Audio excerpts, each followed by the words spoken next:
മതമേലധ്യക്ഷന്മാരുടെയും ഇടപെടൽ പോലും പുച്ഛിച്ച് തള്ളുന്ന ആ വ്യക്തി UDFിൻ്റെ നേതൃത്വത്തിലിരിക്കുമ്പോൾ തൃണമൂൽ കോൺഗ്രസ് അതിലേക്ക് വാതിൽ കൂടി അടച്ചുകൊണ്ട് ഇനി ഞങ്ങളെ സംബന്ധിച്ച് ഒരു ഓപ്ഷനുമില്ല. അതുകൊണ്ട് ഞങ്ങൾ തിരഞ്ഞെടുപ്പിലേക്ക് പോവുകയാണ്. ജനങ്ങൾ തീരുമാനിക്കട്ടെ. എൻ്റെ ജീവൻ നിലമ്പൂരിലെ പാവപ്പെട്ട ജനങ്ങളുടെ കയ്യിലാണ്. ആ മലയോര കർഷകർക്ക് വേണ്ടിയിട്ടാണ് ഞാൻ ഈ പോരാട്ടം മുഴുവൻ നടത്തിയത്. അവരുടെ കാർഷിക പ്രശ്നങ്ങൾ, അവിടുത്തെ വന്യമൃഗ ശല്യം, ഈ പോലീസിൻ്റെ അക്രമം, തൊഴിലാളികളുമായിട്ട് ബന്ധപ്പെട്ട പ്രശ്നം, ഈ പറയുന്ന ടാപ്പിംഗ് തൊഴിലാളികളുടെ പ്രശ്നം, ഈ പറയുന്ന എന്താ പറയുക കുടുംബശ്രീയുമായി ബന്ധപ്പെട്ടിട്ട് അവർക്ക് സബ്സിഡി കൊടുത്തിട്ട് 4-5 വർഷമായി.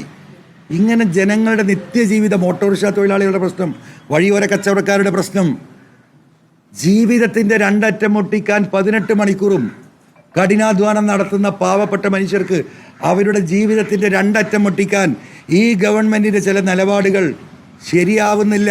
പ്രയാസത്തിലാണ് ഇവിടുത്തെ പാവപ്പെട്ട കമ്മ്യൂണിസ്റ്റുകാർക്ക്, സഖാക്കൾക്ക് ഗവൺമെൻറ്റിൽ നിന്ന് നീതി ലഭിക്കുന്നില്ല. ഉത്തരവാദിത്തപ്പെട്ട പാർട്ടി നേതാക്കന്മാരെ അപമാനിച്ചു വിടുന്നു കേരളത്തിലെ ഉദ്യോഗസ്ഥന്മാരും പോലീസും. ഇത് പറഞ്ഞതിൻ്റെ പേരിൽ ആ ഗവൺമെൻറ്റിൽ നിന്ന് ഇറങ്ങി വന്നവനാണ് ഞാൻ. ഇവിടെയാണ് എൻ്റെ കത്രിക പൂട്ടുന്നത്. നിങ്ങൾ എഴുതി വെച്ചോ. എനിക്കെൻ്റെ പ്രിയപ്പെട്ട നിലമ്പൂരിലെ ജനങ്ങളോട് ഒറ്റ വാക്കേ പറയാനുള്ളൂ. എൻ്റെ കയ്യിലൊന്നുമില്ല. നിങ്ങൾക്ക് വേണ്ടി ഈ ഇത്രയും കാലം ഞാൻ നടത്തിയ പോരാട്ടം, 9 വർഷം ഞാൻ അവിടെ നടത്തിയ വികസന പ്രവർത്തനം, ദുരിതങ്ങളിൽ, ആശുപത്രിയിലെ പ്രയാസം, എല്ലാത്തിലും ഒരു MLAക്ക് അപ്പുറം നിങ്ങളുടെ ഒരു സഹോദരനായി നിന്ന് ഞാനൊരു ബേക്കറിയിലും കയറി, AC ബേക്കറി കയറി. ഞാൻ നിലമ്പൂരിൽ ചായ കുടിക്കാറില്ല, പൊതുവിൽ ഞാൻ കുടിക്കാറില്ല. അവിടുത്തെ സാധാരണ വഴിയോര കച്ചവടക്കാരന് അവൻ്റെ അടുത്ത് നിന്ന് ഒരു ബുൾസൈ, ഒരു കട്ടൻ ചായയും വാങ്ങിയാൽ അവന് 100 റുപ്യ കിട്ടുമല്ലോ.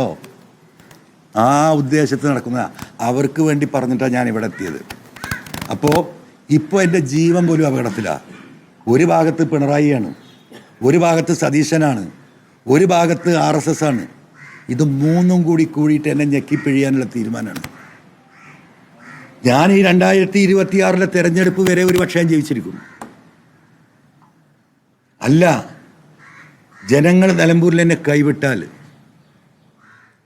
ഞാനുണ്ടാകും എന്ന പ്രതീക്ഷ എനിക്കില്ല.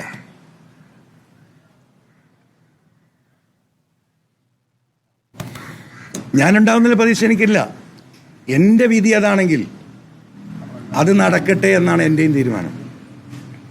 കാരണം പരിശുദ്ധ ഖുർആനിലൊരു വാചകമുണ്ട്, നിങ്ങളുടെ മരണം മുൻകൂട്ടി നിശ്ചയിക്കപ്പെട്ടതാണ്. നിങ്ങൾ എവിടെ ഒളിച്ചിരുന്നാലും, വീടിൻ്റെ അകത്ത് വാതിലടച്ചിരുന്നാലും, നിങ്ങളുടെ മരണം കണക്കാക്കപ്പെട്ട സമയം, അത് കുറിക്കപ്പെട്ട സമയമാണ്. അത് ഒരു തരി പിന്തിക്കുകയോ മുന്തിക്കുകയോ ഇല്ല.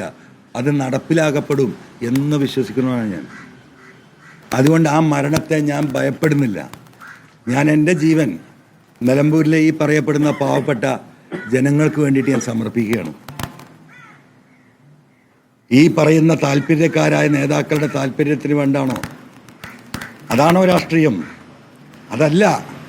ഈ ജനങ്ങൾക്ക് വേണ്ടി പറഞ്ഞ നിങ്ങൾക്ക് വേണ്ടി എൻ്റെ MLAയും എൻ്റെ പദവികളും എൻ്റെ സൗകര്യങ്ങളും മുഴുവൻ ത്യജിച്ച് നിങ്ങളോടൊപ്പം പോരാട്ടത്തിന് നിങ്ങളെ വിശ്വസിച്ച്, എൻ്റെ കയ്യിൽ ഈ പറയുന്നത് പോലെ അപ്പുറത്ത് 97 MLAമാരും മുഖ്യമന്ത്രിയും ഒഴുകിക്കൊണ്ടിരിക്കുകയാണ്. മുഖ്യമന്ത്രി ഇന്ന് മണ്ഡലത്തിലുണ്ട്.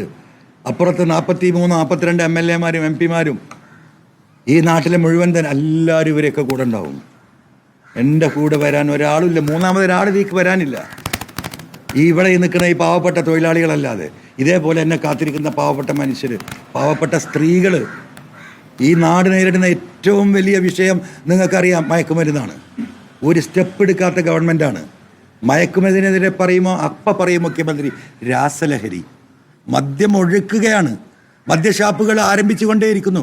KSRTC ബസ് സ്റ്റാൻഡിൽ മദ്യശാലകൾ തുടങ്ങാൻ തീരുമാനമെടുത്ത ഗവൺമെൻറ്റാണ് ഈ ഗവൺമെൻറ്.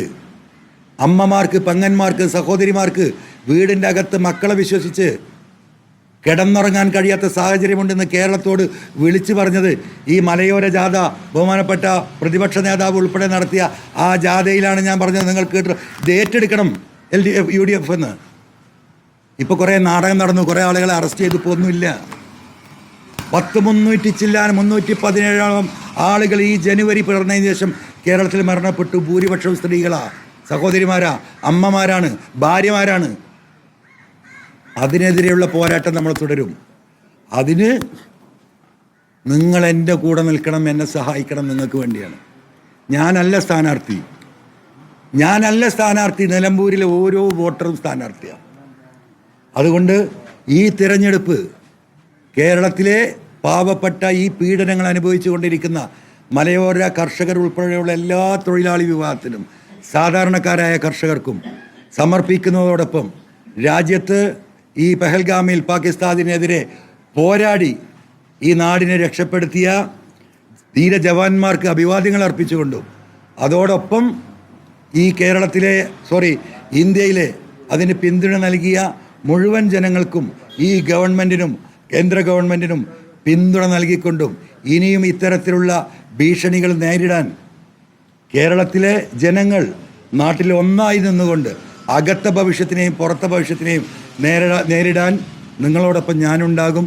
അതുകൊണ്ട് ഞാനല്ല സ്ഥാനാർത്ഥി, നീ നിലമ്പൂരിലെ 2,30,000 ചില്ലാനം വരുന്ന ജനങ്ങളാണ് അവിടെ സ്ഥാനാർത്ഥി.